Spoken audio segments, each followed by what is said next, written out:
नमस्कार साथियों, आप सबका पुनः स्वागत है श्रद्धा एस्ट्रो ज्योतिष में। तो आज हम लोग डिस्कस करने वाले हैं श्रीमद् भगवद गीता अध्याय 1 श्लोक 27। ये श्लोक मुख्यतः उन लोगों को पढ़ना चाहिए, धारण करना चाहिए जो शौर्य के समय करुणा की बात करते हैं, जो हिंसा के समय अहिंसा की बात करते हैं। ध्यान देना है, हम हिंसा को कभी भी अच्छा नहीं बता रहे हैं, लेकिन जो राष्ट्र के हित के लिए हिंसा की जाती है, कोई व्यक्ति ये कहता है कि नहीं वो भी नहीं करना चाहिए, तो वो भगवद गीता का आश्रय ले, भगवद गीता को पढ़े कि कैसे उस हिंसा से अहिंसा की स्थापना हो जाती है। तो क्या बोलते हैं, इन पंक्तियों को हम पढ़ते हैं। ये परिस्थिति, इसको अगर पूरा समझना है तो हम इससे पहले वाले श्लोकों को पढ़कर यहाँ पहुँचेंगे तो ज़्यादा सरल हो जाएगा समझना कि जब भगवान श्री कृष्ण जो सारथी के रूप में हैं अभी युद्ध में,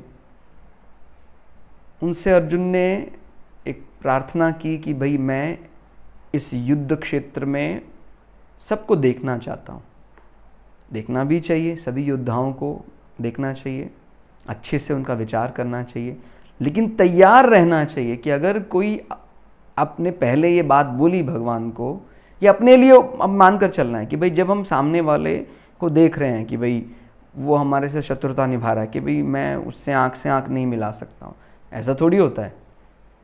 कोई अधर्म के पाले में आपका अपना है, कोई रक्त संबंधी भी है, तो भी उससे आंख से आंख मिलाना चाहिए।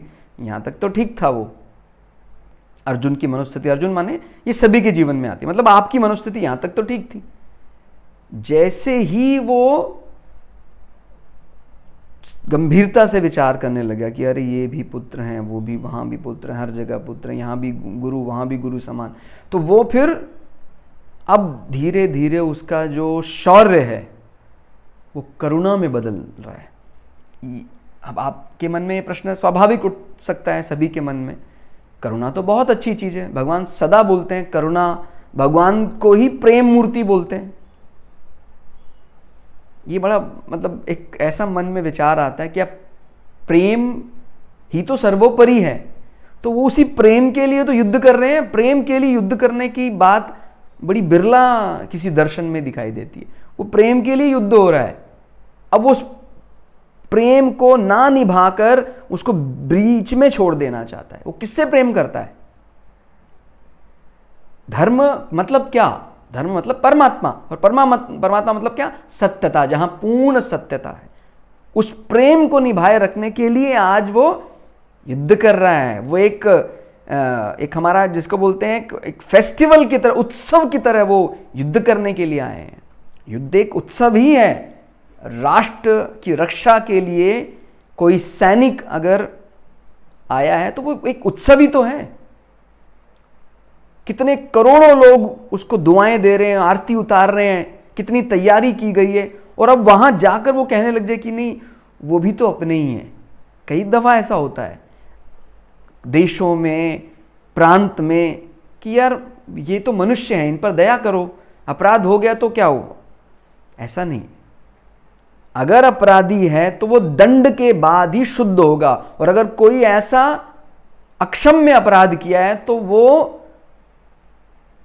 उसको मृत्यु दंड ही दिया जाएगा।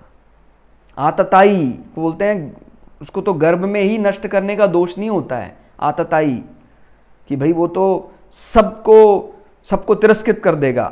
भगवद गीता में जो महाभारत का पाठ है, अब ये बात आती है कि उसको बोला गया था कि आप दुर्योधन का त्याग कर दे, उसका तिरस्कार कर दे। बचपन में ही वो जब छोटा था, विदुर ने कहा राजा धृतराष्ट्र को कि अगर ये एक आप त्याग कर दें, दुर्योधन का त्याग कर दें, आपके सारा कुल बचा रहेगा। क्योंकि वो समझ रहे हैं वो विधर्मी है भाई। क्योंकि हम जिस भारतीय दर्शन की बात कर रहे हैं वहां अलग अलग ज्योतिषी गणनाएं भी देखने वाले हैं और हम इस दर्शन को पूरी तरह मानते हैं।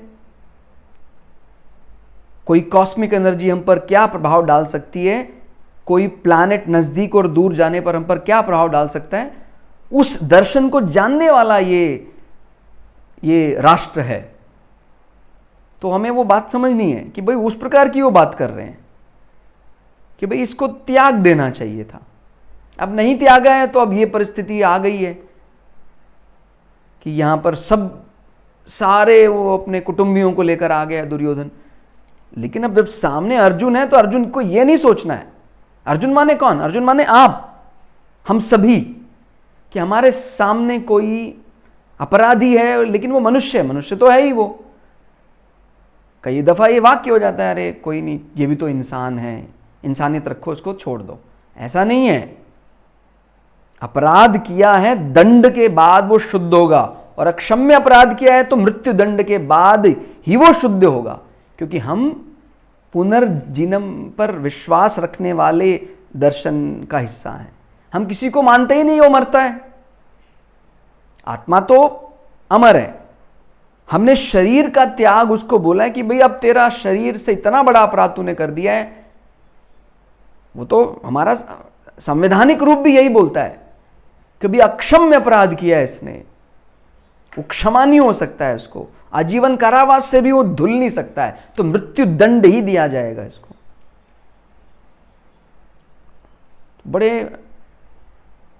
इस दर्शन को समझना बहुत जरूरी है कि हिंसा नहीं करनी चाहिए, हिंसा सदैव त्याग देना चाहिए, उसको त्यागना ही सर्वोपरि बताया गया है।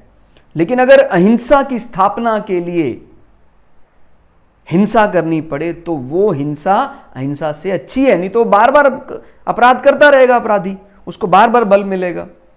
ये परिस्थिति समझनी है गीता के अध्याय 1 के श्लोक 27 से। तो उन उपस्थित संपूर्ण बंधुओं को देखकर, मतलब मैं अपने सारे बंधुओं को देखकर कि मेरे ही हैं, मेरे ही तो भाई बंधु हैं, तो वो कुंती पुत्र के रूप में अपने आप को समझना है आपको, अर्जुन, की मैं भी एक योद्धा हूं, एक वॉरियर हूं।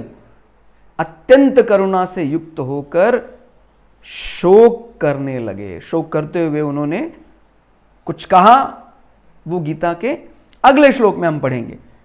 लेकिन ये शोक करने का समय नहीं है। अब आप आ गए हैं, आपको सब माताओं ने पूज कर भेजा है कि जाइए युद्ध को भी धर्म समझकर कीजिए। अब आप जब सबको लेकर आ गए तब आपको इस प्रकार शोक करना ठीक नहीं है। उनके मन में अब ये विचार आ रहा है कि यार ये तो करुणा करनी चाहिए इन पर। कितनी विचित्र बात है, करुणा से ईश्वर प्रसन्न होता है, प्रेम से ईश्वर प्रसन्न होता है। यहां पर प्रेम से ईश्वर अप्रसन्न हो जाएगा। ईश्वर माने भगवान श्री कृष्ण। और जीवन को इसी प्रकार से समझना है कि हमारे साथ ही है वो, हमारा चलाने वाला जो वो रथ है, उस रथ को चलाने वाला ईश्वर हमारे साथ ही रहता है, कहीं और नहीं है।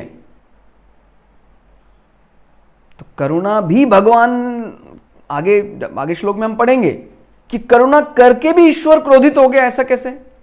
अरे भाई, किसके ऊपर आप करुणा कर रहे हैं ये आप विचार करें जरा। विधर्मियों पर करुणा कर रहे हैं आप।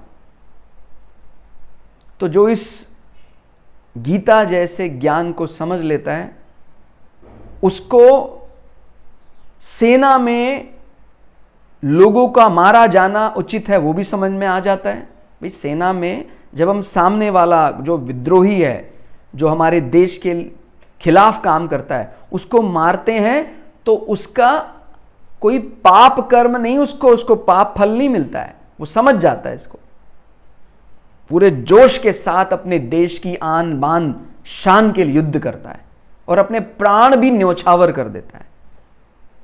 अगर उसके मन में भी ये ऐसे करुणा आ जाए, अरे मनुष्य है ये भी तो किसी माँ का बेटा है।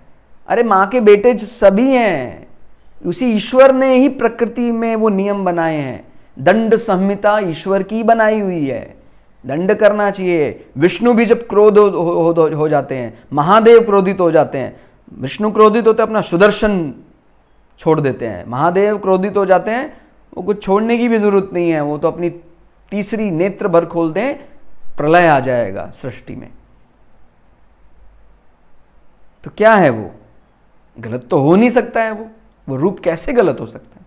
प्रलय सृजन का कारण बनता है। हमने वो प्रलय क्यों किया, हमने वो युद्ध किया क्यों है? ताकि जो आने वाला सृजन हो बहुत अच्छा हो, धनात्मक सृजन के लिए हमने प्रलय किया है। तो ये जो प्रलय हो रहा है, युद्ध प्रलय जो हुआ है, युद्ध प्रलय की स्थिति बनी है, इसको धनात्मक समझना है और जीवन में अपने को ऐसा कि नहीं हम युद्ध कभी कदापि नहीं करेंगे, कदापि करेंगे ही नहीं, तो अधर्म आ जाएगा। दंड होना चाहिए, भय होना चाहिए। भय नहीं है, दंड नहीं है, आप कितना ही प्रेम से समझाएं वो नहीं समझेगा। मतलब कुछ ऐसे, उसी के लिए दंड संहिता बनी है। कुछ ऐसे व्यक्ति सदैव रहते हैं जो दंड से ही जिनको काबू किया जा सकता है। तो गीता ने बहुत अच्छे शब्दों में बात रखी है। आगे चलकर हमको विस्तार से हम लोग चर्चा करेंगे कि कैसे धर्म युद्ध में अहिंसा की स्थापना के लिए हम जो हिंसा करते हैं उसका दोष नहीं लगता है। तो आज के इस श्लोक में फिलहाल इतना ही। मिलते हैं अगली वीडियो में, तब तक के लिए जय श्री भगु पराशरा, जय श्री शुक्राचार्य, नमस्कार।